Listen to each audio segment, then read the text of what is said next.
Let's take a look at some of the awesome new manga that's coming out throughout the month of March.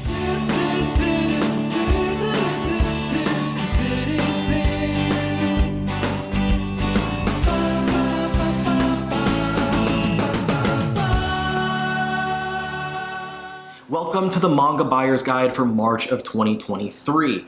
This year's breezing by really quickly. I know I say that a lot, but it's really true. These months just keep flying. Anyway, so here we are in March. We've got a ton of awesome new releases for some notable new manga that are coming out, including new stuff from the Shonen Jump and Viz Signature lines. We got a ton of new BL manga, a ton of new single volume BL manga from Sublime and Tokyo Pop, and a lot of other stuff that I'm really excited for from other publishers. So before we get into actually talking about the manga, as always, I want to cover a few things. Number one, the release dates that I am giving in this video are the official release dates, but keep in mind that some of these will be found earlier at various retailers, and some of these will get pushed back. So the date that I'm giving now might not be the final date before the book is actually released. Also, keep in mind that when I say notable new releases, it's because I'm not covering everything that's coming out within the month. I've never done that. That's just not a thing that I do. As well, I'm not making these videos about the books that I am most anticipating every month. But if you want to hear about the things that are my most anticipated releases, I did put a video about that for my most anticipated releases for the entirety of 2023 just a few days ago from the time that I'm filming this. Anyway, I'm not doing any of that stuff. I'm not talking about the new volume of the most popular shonen manga series or something like that. I'm talking about new volume ones, maybe final volumes, single volume releases, box sets, special editions, anything like that, because of the fact that there are so many new manga coming out every single month, every single week, that it's really easy as a consumer to miss out on something that you might otherwise enjoy. So I'm trying to come at y'all with information about all of these new notable releases, all these new volume ones, single volume releases, etc., so that you can have your eyes on some stuff that may have flown under the radar for you otherwise. I do this because, I don't think I've said this in these videos before, but I do these because before I started making these videos, I did this exact same thing for myself. I would go through and find all the stuff that I knew I was going to pick out and buy throughout the month, and then I'd open tabs for all the new volume ones and single volume releases so that I could check out what they were and kind of get an idea of if that might interest me or not. So anyway, that's why I make these videos the way that I do. And a lot of people seem to appreciate them, and I appreciate y'all for appreciating it. Anyway, the last thing that I wanna say is if you're on Twitter, please follow me at OmniCollector. And if you pick up anything that I mentioned in this video, because of the fact that you heard about it from me talking about it, please tag me when you get it. Take a picture of the book, tag me in it, tag the publisher, let them know that you picked it up because I mentioned it. It really helps out, and I really appreciate if you do that. Anyway, let's go into the first week of new releases. First up, for new releases that came out on the 7th, we've got a few really exciting ones. So first up, from Square Enix, we have the first 2-in-1 omnibus of My Clueless First Friend. So I did get this yesterday in the mail, but I haven't read it yet. But this one, it's about a 5th grader who is bullied by her classmates until a new kid shows up and becomes her friend. And the series follows the two as their friendship blossoms across a childhood summer. This is still an ongoing series in Japan, and it's being collected across 2-in-1 volumes in English. So I don't know what the release schedule is going to be, but I think they have 11 or 13 right now in Japan. So there's plenty of material, and like I said, it is still ongoing. Next up, from the Seven Seas Ghost Ship line, so you know it's going to be a little bit ecchi, is Rise of the Outlaw Tamer and his wild S-rank cat girl. So this one follows Lint, who is a low-level beast tamer, and he takes all the worst jobs because he just wants to make the money to try and survive. But one day, an S-rank cat girl arrives and wants him to tame her because she thinks that this will help her to evolve into a greater warrior. This is labeled, on Right Stuff, it was labeled as a harem manga, so I'm gonna assume that he winds up having a lot more cat girls or other type of beast girls and beast ladies come to him in the same way, and they form some sort of harem out of all the beast women that he needs to tame. Someone in the comments who's already familiar with this can tell me if I'm right or if I'm wrong, but I feel like I'm probably right. Next up, from Seven Seas, again, we have Orange to You, Dear One. This is the final chapter of the Orange manga franchise, and it takes place in a new timeline. I'm gonna be completely honest, I've never read Orange or seen anything of Orange, but I've heard a lot of good about it, and with this being the final piece of the whole franchise, I might pick it up, maybe when there's a sale on that in the future. Next up, from the Shonen Jump line, we have Ayashiman.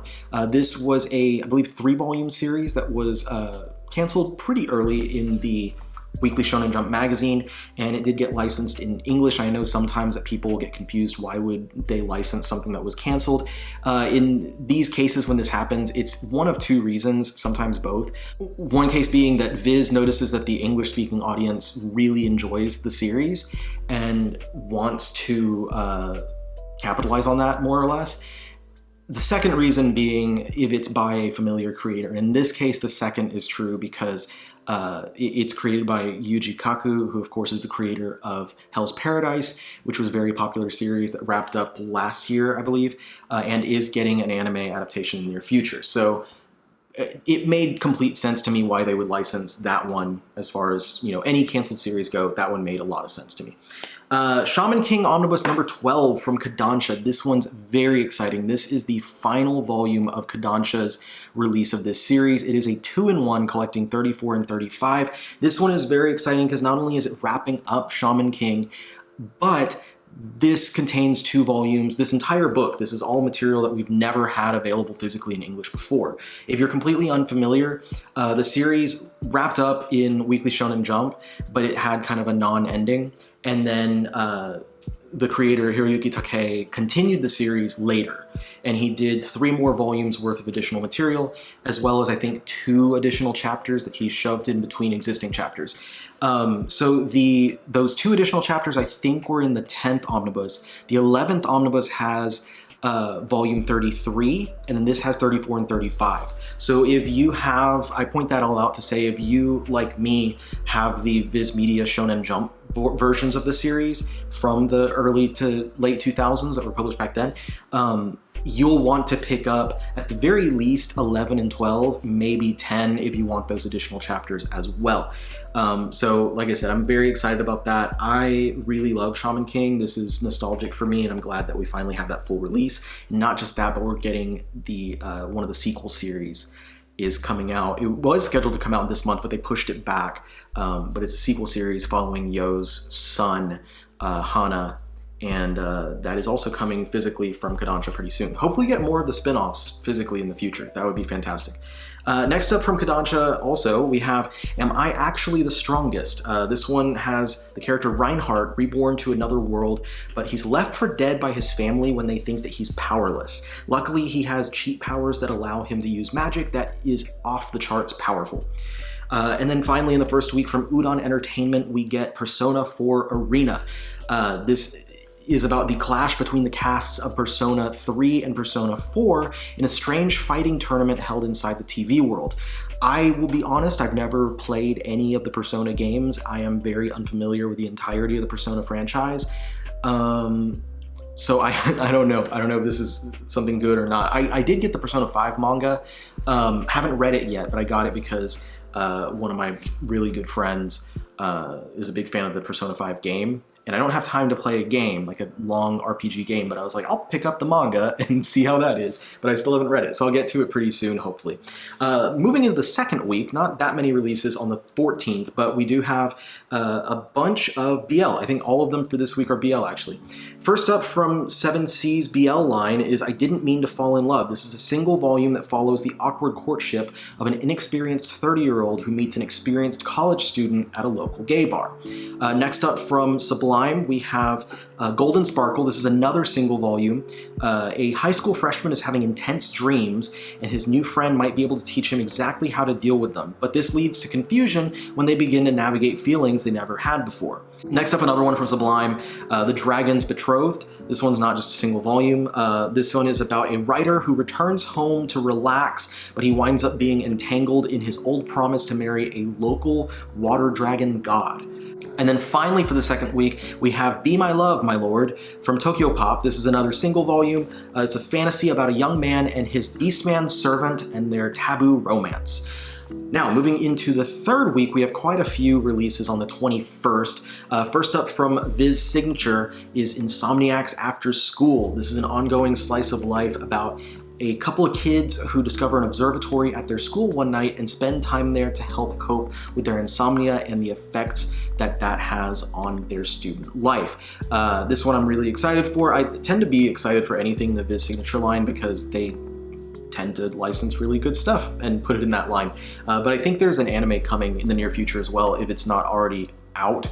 I'm not super familiar with current anime or like recent anime, so I'm really sorry if it's already out and I'm saying it's coming in the future.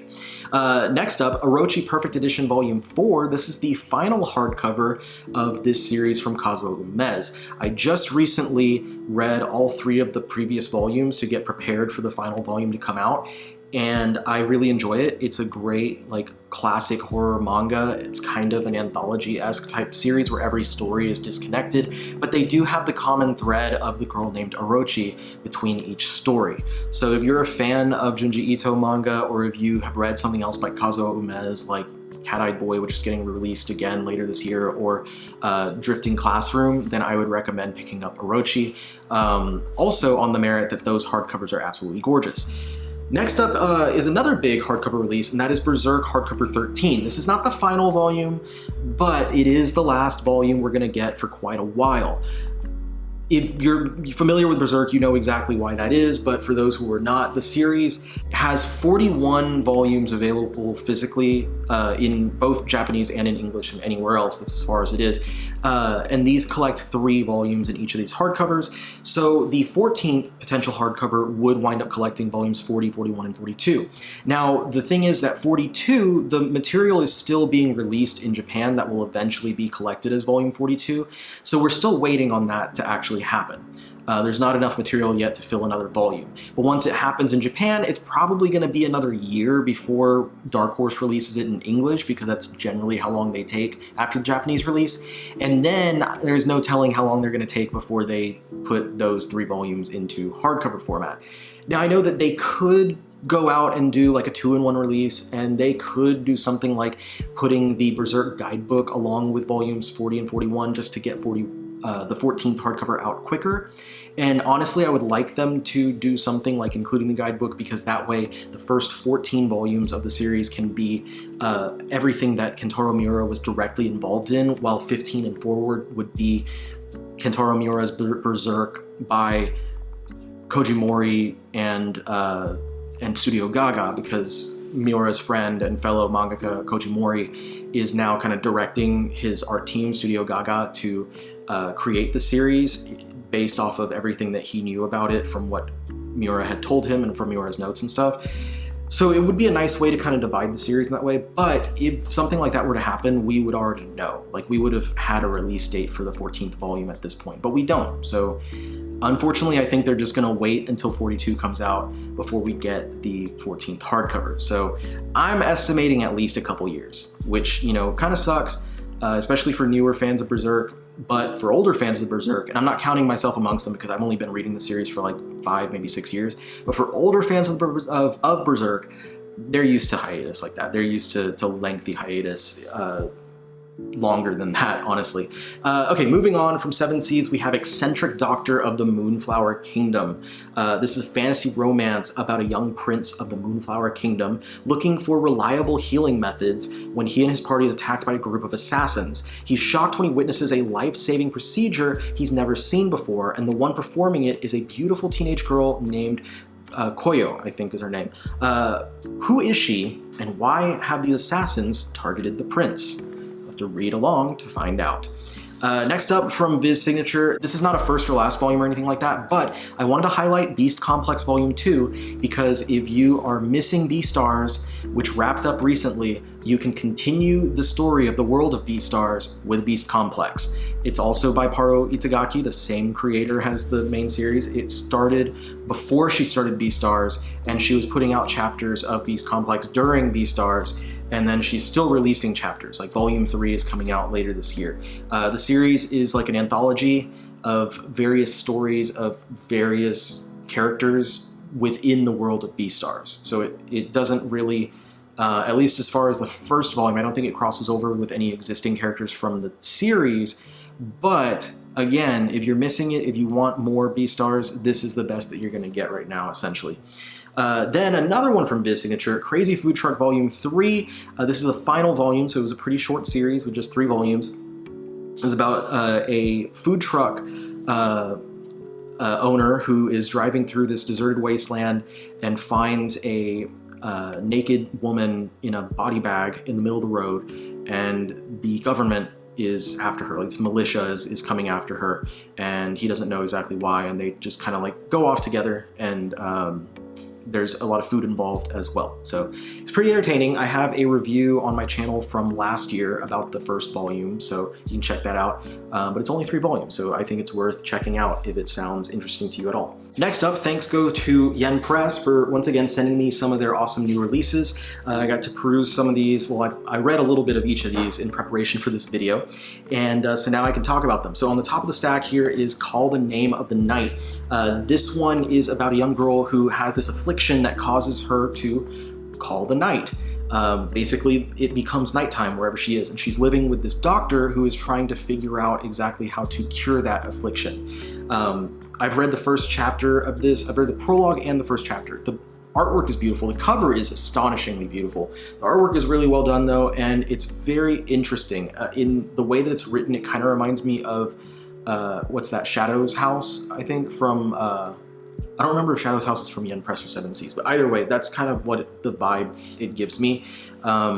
Next up, we have Kiniro Mosaic Best Wishes. This is like a single volume follow-up of the main Kiniro Mosaic series. I've never read Kiniro Mosaic, so I can't say much as far as like the quality of this, but there's a bunch of like really great looking colored pages right at the beginning.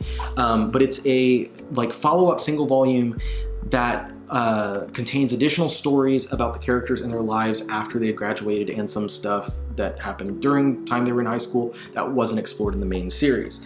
Like I said, I'm not familiar with Kiniro Mosaic at all. If anyone in watching this video can recommend it, let me know. Like, what would you compare it to? Would I like it, do you think? I don't know. This one, I've read the first chapter of The Otherworlder Exploring the Dungeon and really liked it. This was not on my radar at all, but like, it's a really fun concept, and I just really love the artwork as well. So I'm gonna jump back into this one probably soon after I finish putting this video together. Otherworlder Exploring the Dungeon is about a guy named Soya who is desperate to earn money so he can help pay for his little sister's medical expenses. And he winds up getting offered a job that will pay more than enough, and all he has to do is 1 year worth of work. And so he says, yes, I'll do it. The job is that he needs to go to another dimension and climb to the top of a 56-story tower. The problem is that when he got transported to the dimension, something went wrong and he lost all of his supplies. So now he has to figure out how to survive without all the stuff that he was sent with. And finally, we have the villainous Stands the Heroes, playing the antagonist to support her faves. So this is, the main character is a girl in the real world, and she dies from an accident where a bunch of like merch falls on top of her, and she gets resurrected as the villainess in one of her favorite games. And in that game, she decides that what she's going to do is kind of manipulate everything so that her favorite characters can benefit. So those were the 4 from Yen Press this month. Thank you again to Yen Press for supporting my channel. I'm always excited to talk about those releases. So let's move on to the rest of the 3rd week. Next up from Seven Seas, we have The Skull Dragon's Precious Daughter. This one is about a young girl named Eve who's discarded in a forest that basically all kinds of different creatures use as a garbage can, like as a dump. And she is found by an aging dragon, and the dragon begins to raise Eve as its own. The two continue to live peacefully until there's a tragedy that happens that separates the two, and Eve decides to do something astonishing to reunite her with her guardian. I think this looks cute, and I just ordered a copy today, so I'll have to report back in my haul video for March to let y'all know what I thought about it. But it looks good to me, so I'm giving the at least like I'm gonna try it out seal of approval. Then we have a couple of final volumes. First up from Seven Seas' Donuts Under the Crescent Moon. This is the final, it's volume 4, is the final of that GL series. I've heard this one's really good. I will probably try it out in the not too distant future. And then from 7 Seas Ghost Ship line is It's Just Not My Night Volume 3. That one I haven't heard anything about it quality-wise, but it's a supernatural fan service-filled comedy series. And the first volume, the woman on the front looks like what's her name, Morrigan from Darkstalkers. So if you're into that, then there's that for you. I think the story is like she's a former vampire that now works at a convenience store or something like that. Anyway, moving on into the final week of the month, we have some more exciting new releases. First up from 7 Seas, The Valiant Must Fall. This is a supernatural historical action about a former samurai who attempts to assassinate a government official, but instead finds himself at the mercy of their bodyguard, who's a young woman who claims that she's the daughter of an immortal. What will she ask in return for sparing his life? I will probably try that one out as well because it sounds really cool. Then we have our seasonal Junji Ito release, and that's just not me saying it, but like Kevin Hamrick from Viz literally called them our seasonal Junji Ito releases. This time we have Tombs. This is the latest story in the Junji Ito story collections with almost 350 pages. I think it's 10 short stories. With almost 350 pages of new horrific material. This is, we got this one, and then Soichi in the middle of the year, and then Mimi's Tales of Terror towards the end of the year. And beyond that, we've got 3 more Junji Ito story collections that need to be released. And that's not like everything left of Ito, there's still a little bit beyond that. Like, he did the artwork for a 6-volume series called Rasputin the Patriot, so they could possibly release that. And he has a bunch of short stories that are not collected anywhere in Japan that maybe they could release, I don't know. And an autobiography. So it's not like those 3 are it, but like we're getting to the end of the line with those. So who knows what will happen to Viz's seasonal Junji Ito releases. We will see. But I want to do it after I get my hands on this volume and read it. I want to do a follow-up to my Junji Ito guide that I did like 2 years ago, where I will talk about everything we have left. Especially, I want to do that now that I know exactly how many volumes are left and exactly what stories are going to be in those volumes. Anyway, moving on, we get to another 7 Seas BL single volume, Why Don't You Eat Me, My Dear Wolf? The monstrous wolf Uru finds the frail Taro. He feeds, clothes, and cares for him, and as time passes, Taro finds himself wanting to be devoured by the giant wolf. The Villainous and the Demon Knight. This one's from 7 Seas Steamship line, so it's going to be like a spicy josei manga. Something whose primary demographic is going to be adult women. This one's about a noble woman who's reincarnated as a villainess in an otome game and can't change her fate. She's forced to work in a brothel, and her first customer is the leader of the Imperial Guard who takes her as his fiancé. Then from Tokyo Pop, another single volume BL. This is Welcome Back Areole. I'm assuming it's not Areola. This is about childhood best friends whose friendship begins to break apart when one starts to develop deeper feelings for the other. Various personal issues for each of the boys might not allow their relationship to survive. Then we've got a box set from Kodansha. This is the 4th box set for 7 Deadly Sins, containing volumes 22 through 28. So we're in the latter half now. I'm guessing it will be 6 total box sets. And it also comes with a reversible poster. So if you don't already have the singles and you're not buying the 3-in-1 omnibus like I am, then you can go ahead and pick up this box set. Then from Kuma, another BL series, Happy Crappy Life. This is about a man who's transferred from the big city to a small town in the Japanese countryside after he's caught sleeping with the boss's daughter. He loses hope for his future when he realizes that everyone in his new home knows why he was transferred there, but he decides, screw it, I'm just going to embrace who I really am, which is his true self as a ne'er-do-well with certain interests. Next up from Denpa, we have March Comes In Like a Lion. This one I know a lot of people are really excited for, and I don't think it's going to get pushed back anymore because they've already shown that they have their like office copies coming in. This one's about an orphan child who is a shogi prodigy on the verge of going pro, who hasn't much of a life outside of the game, but thanks to some lifelong friends, they're going to help him with the opportunity to start all over again. The anime is concluded, but the manga is actually still ongoing in Japan with 16 volumes currently. So I'm really looking forward to picking that one up. Hopefully it doesn't get delayed. because like I said, they already have office copies on hand over at Denpa. And finally, from Glacier Bay at the very end of the month, well, it's already actually available on Right Stuff, but it was scheduled for the end of the month. One Strange Day. This is the newest installment in the Sleepy Child series. If you haven't been keeping up with the Sleepy Child series, that's okay. You can read this one on its own, but I would say keep in mind that it's a $10 book that is only 34 pages. They're like a boutique publisher. They publish independent alternative manga works, and so their releases are generally more expensive than what you would get from a much larger publisher. So yeah, that's everything for the month of March. Let me know what you are looking forward to the most. What did I mention in this video that maybe you didn't know about before that now you're curious about, that you're looking forward to picking up? Let me know what stuff that I didn't mention in this video that you're looking forward to picking up. Thank you so much for everyone for watching this content, for spending this time with me. I am very appreciative of it, and if you haven't yet followed my channel, go ahead and do so and click that bell so you're notified of all the awesome content that I put out on a mostly weekly basis. I'll see y'all on the next one. Peace out.